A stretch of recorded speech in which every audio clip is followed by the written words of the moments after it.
ఈ split denim కనిపిస్తుంది కదా, దీని ప్రైస్ 10K. ఈ టీ షర్ట్ ప్రైస్ 4.5K. ఏముంది దాంట్లో అంతగానం?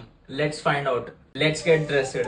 ముందు ఈ డెనిమ్ తోనే స్టార్ట్ చేసాం. జీన్స్ చమక్ చమక్ కొడుతుందిలే. 10,000 పెట్టి కొన్నా ఫ్రమ్ బ్లూ ఆరెంజ్. మంచి క్లోతింగ్ ఐటమ్స్ చేయనికే రెడీ ఉంటారు వీళ్ళు. అండ్ దీనికి ఇదే బెల్ట్. ఇంకెందుకు లేట్ గడ్డేసే చెప్తా. 4.5K పెట్టి ఈ టీ షర్ట్ తీసుకున్నా. ప్యాక్ మీద ఓవర్ ఫోటో అని చూస్తున్నావా, ఆయన పేరు జై జజల్, జై వాకింగ్ ఓనర్ ఆయననే. నాకు ఈ టీ షర్ట్ మస్తు నచ్చింది. స్పెషల్లీ ఈ డీటెయిలింగ్. వైట్ టీ వేయడం ఒక ఆర్ట్. బిఎన్ ఆర్టిస్ట్ అన్నారు. మళ్ళా నా కలెక్షన్ లో my favourite pair of shoes. Point మీద మంచిగా కూర్చుంది. ఫుల్ గా కనిపిస్తుంది కదా. ఒక మంచి వాచ్. ఈ మూటలు ఏముందని చూస్తురా, దీంట్లో సర్పరాజ్ ఉండు. దీన్ని వైపర్ చైన్ అంటారు. ఆల్సో ఇది అడ్జస్టబుల్ ఉంటది. చూడంగానే ఎక్కదు కానీ చూసుటే ఎక్కుతుంది. ఈ అవుట్ఫిట్ కి మినిమం రింగ్స్ ఉండాలి. రెట్రో స్పైడర్ గ్లాసెస్ మంచిగా నూకేసాయి. ఇదే మన ఓవరాల్ అవుట్ఫిట్ ఎట్లుందో నీచే కామెంట్ మే బోలో. వీక్ ఫేసెస్ కి రిక్వెస్ట్ చేస్తున్నా, మస్తు కాస్ట్ పెట్టి బట్టలు కొన్నా కాబట్టి ముందు వీడియోస్ లో కూడా యూజ్ చేస్తా. యూజ్ చేయనేరి ఒకసారి వేసినా అని తీసి పడేకురి.